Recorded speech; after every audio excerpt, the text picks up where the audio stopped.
the local Baptist church had a youth group called RAs, or Royal Ambassadors. It was a Christian spinoff of the Boy Scouts, who focused on training young boys to help them become men who could take care of themselves and learn real-world skills. Activities included camping trips, pinewood derby races, knot tying competitions, to name a few. There was even a week-long wilderness camp where they stayed in tents, built latrines, showered in a waterfall, rappelled down a cliff face, and even went whitewater rafting. Then came the autumn of 1983, when they had planned a canoeing trip to the Okefenokee Swamp. They met up at the church on Friday evening, laid their sleeping bags out on the floor of the fellowship hall, and tried to get some rest for the trip ahead. This proved very difficult, with all the preteen boys acting up, telling jokes.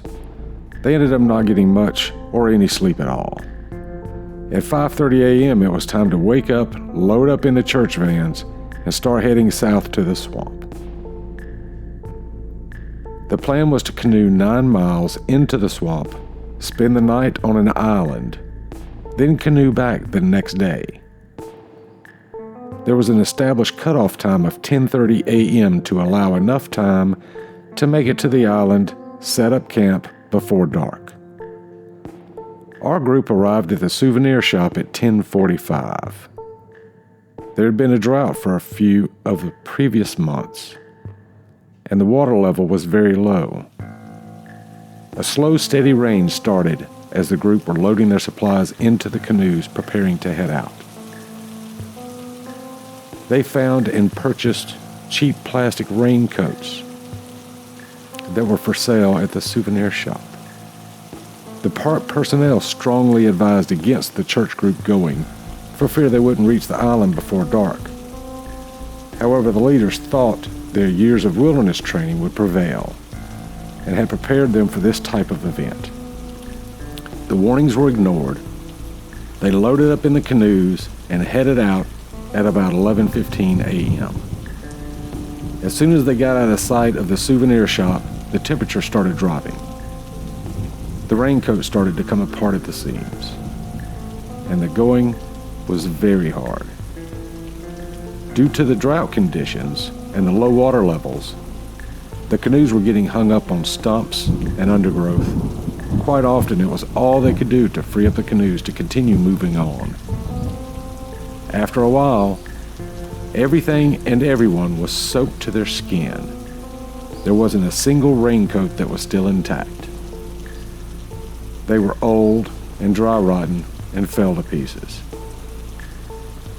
They were enveloped in silence.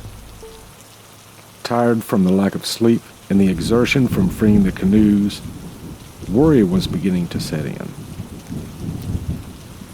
As they followed the trail, there were different marks on trees. Some just marked the trail. Others were mile markers. They were looking for the marker that showed they were halfway to the island, and the adults knew that they were way off the pace to beat the darkness.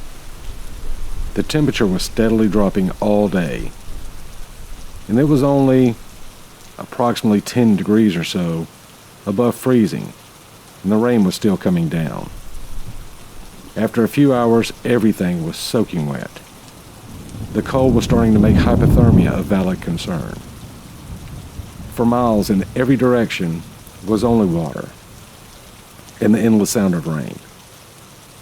As the younger children in the front of the canoes started drifting off to sleep, the adults and teens in the back of each canoe would start talking, yelling, sometimes hitting the younger ones with paddles, trying to keep them awake for fear of hypothermia taking hold. It was about 3:30 p.m. when the group finally found the halfway marker. There, the group was faced with the decision of continuing on to the island or turning back and making a break for the exit. At this point, you would think they would have been smart enough to escape, but that wasn't to be.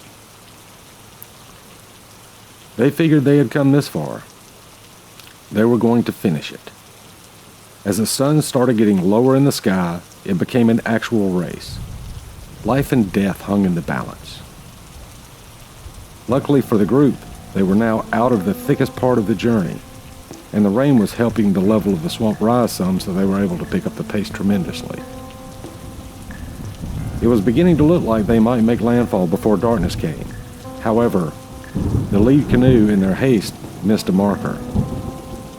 One of the last canoes caught it and had to hail all the other canoes to come back and get everyone headed back in the correct direction. This happened 2 more times as panic was starting to set in. They finally got to the island just as darkness was enveloping the swamp. So in the darkness and drizzling rain, the exhausted group pulled their canoes out of the water, their gear from the canoes, and started setting up camp. The cold was constricting their blood flow to the point where it was all they could do was to fight through the wet cold to put up their tents. There was nothing to start a fire with. Throughout the trip to the island, the rain had penetrated through everything, every bag, every case. Everything was soaked and nothing would burn. The men had tried for over an hour to get a fire started with no success. They had started contemplating having the entire group sleep in one of or 2 of the tents, so maybe their combined body heat could help them make it through the night. At this point, spirits were at their darkest. And then someone found 1 roll of toilet paper that was dry. A thoughtful mother had put it inside 2 Ziploc bags and a sealed container. Finally, there was hope that they would survive this trip. They were able to use the toilet paper to build a small fire.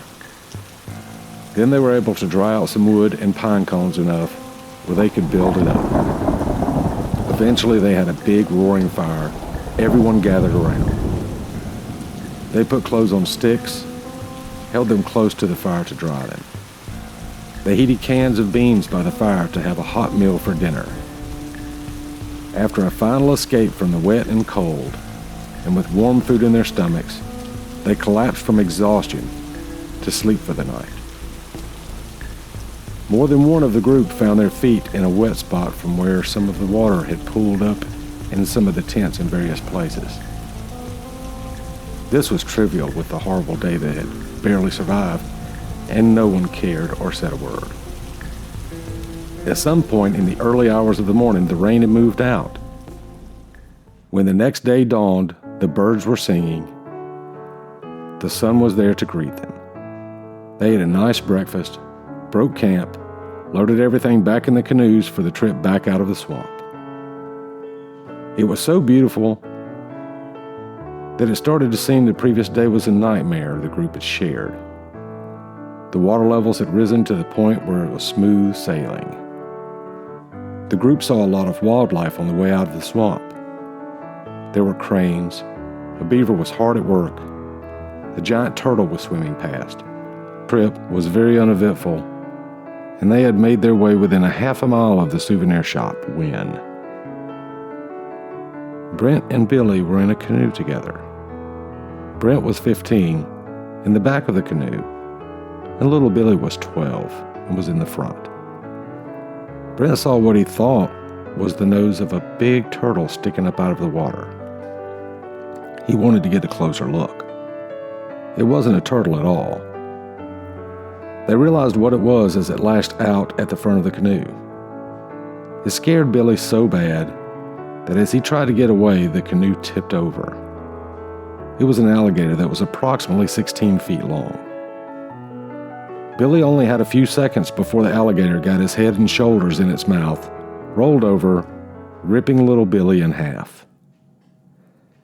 As Brent panicked and started thrashing in the water, something pulled him under, and he was never seen again. Needless to say, there wasn't another word that was spoken by the group the rest of the way out of the swamp or the rest of the way home. Now you have to ask yourself, is this just a story? Or is it maybe something else entirely?